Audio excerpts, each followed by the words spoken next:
کثرت سے طلاق واقع ہونے کی وجوہ اور اس کا حل۔ ہمارے معاشرے میں طلاق کی ریشو آئے دن بڑھتی جا رہی، حالانکہ طلاق ان امور میں سے ہے جن کے بارے میں فرمایا کہ حلال کاموں میں سب سے ناپسندیدہ اللہ کے ہاں طلاق ہے۔ نبی علیہ الصلوۃ والسلام کا ارشاد گرامی ہے، فرمایا اے علی رضی اللہ تعالیٰ عنہ، کبھی طلاق نہ دینا، اس لیے کہ طلاق اس قدر سنگین جرم ہے کہ جس کی وجہ سے اللہ رب العزت کا عرش بھی کانپ جاتا ہے۔ یہ اتنا بڑا جرم، لیکن ہمارے معاشرے میں اس کی کثرت ہوتی جا رہی، آئے دن اس کی ریشو بڑھ رہی ہے، انکریز ہو رہی ہے۔ عام طور پہ اس کی 3 وجہ ہوتی ہیں۔ نمبر 1، بد زبانی، بد کلامی۔ بعض اوقات شوہر اس قدر بد زبان ہوتے ہیں، بیوی کو زبان سے اتنا ستاتے ہیں اور اس قدر پریشان کرتے ہیں کہ بیوی طلاق لینے پہ مجبور ہو جاتی ہے۔ بعض اوقات اس کو ذاتیات کے اندر، اس کی ذات میں اسے تنگ کرتے ہیں، بد زبانی، زبان درازی کرتے ہیں، اور بعض اوقات اس کے خاندان کے بارے میں، اس کے والدین کے بارے میں، تیرا باپ ایسا، تیری ماں ایسی، تیرے بہن بھائی ایسے، تو اس طرح زبان درازی کرتے ہیں جس کی وجہ سے بیوی تنگ آ کر طلاق لینے پر مجبور ہو جاتی۔ اور بعض اوقات اس کے برعکس بیوی اس قدر زبان دراز ہوتی ہے کہ شوہر جو ہے نا وہ اسے چھوڑنے پر مجبور ہو جاتے۔ تو سب سے اہم وجہ وہ زبان درازی ہے، بد زبانی ہے۔ حالانکہ ایک مومن بد زبان، بد کلام، بیہودہ گفتگو کرنے والا نہیں ہوتا۔ اور عام طور پہ طلاق کی دوسری وجہ وہ ہماری نئی جنریشن کی جذباتی پن ہے اور ان میں عدم برداشت ہے۔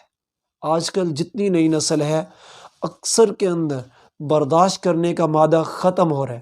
حالانکہ کہاوت ہے کہ ٹوکری میں پڑے برتن بھی آپس میں کھٹک پڑتے ہیں، تو کیوں نہ ہوگا کہ 2 میاں بیوی جنہوں نے لائف اکٹھے گزارنی ہے، زندگی اکٹھے گزارنی ہے، تو ان میں کیوں جو ہے نا وہ اختلاف نہ ہوں گے۔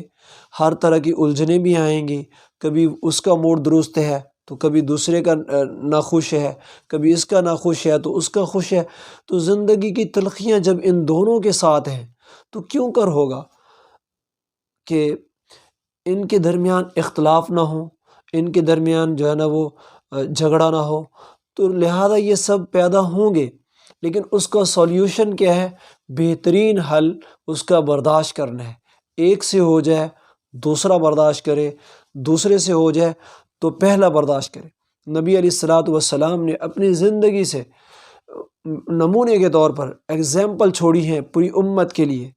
طائف کا میدان، آپ علیہ الصلوۃ والسلام کے جوتے لہو، آپ علیہ الصلوۃ والسلام نے بد دعا تک بھی نہ دی، برداشت کا اس قدر سبق دیا کہ میری امت ساری کی ساری، ان کی تمام الفتیں، محبتیں، ان کے جوڑ، ان کا آپس میں مل ملاپ سب تب ہوگا، یہ گھر، یہ فیملیاں، یہ رشتے تب جڑے رہیں گے جب دونوں کے اندر توازن ہوگا، برداشت ہوگی۔ ایک کر رہا ہے دوسرا برداشت کرے، دوسرا کر رہا ہے پہلا برداشت کرے۔ اور نمبر 3 وجہ، میں اس کو ویری امپورٹنٹ کہہ سکتا ہوں، بہت اہم وجہ، وہ ہے بے دینی۔ ہمارے یہاں معاشرے کے اندر والدین بہت سے اپنے بچوں کو اگنور کر دیتے ہیں، نظر انداز کر دیتے ہیں، اپنے حال پہ چھوڑ دیتے ہیں۔ بچوں کی وہ تربیت ہی نہیں ہو پاتی کہ وہ آگے چل کر معاشرے کا ایک اچھا فرد بنے۔ انہیں احساس نہیں، انہیں کوئی پتہ نہیں کہ اس نکاح سے کون کون سے رشتے جڑے ہوئے ہیں، طلاق سے کتنے خاندان ٹوٹ جائیں گے، کتنی مشکلات جو ہے نا وہ پیدا ہوں گی۔ اس سب کی پرواہ کیے بغیر وہ جو ہے نا وہ طلاق پہ آمادہ ہو جاتے ہیں، طلاق کی طرف بڑھ جاتے ہیں۔ تو تیسری بڑی وجہ وہ بے دینی ہے۔ یہاں پہ ضروری ہے کہ ہمیں اپنی اولاد کی تربیت اور خاص طور پہ دینی جو ہے نا وہ تربیت کرنی چاہیے، تاکہ آگے چل کر ہماری اولاد ایک معاشرے کا اچھا فرد بنے اور معاشرے کے اندر ہمارا نام روشن کرے۔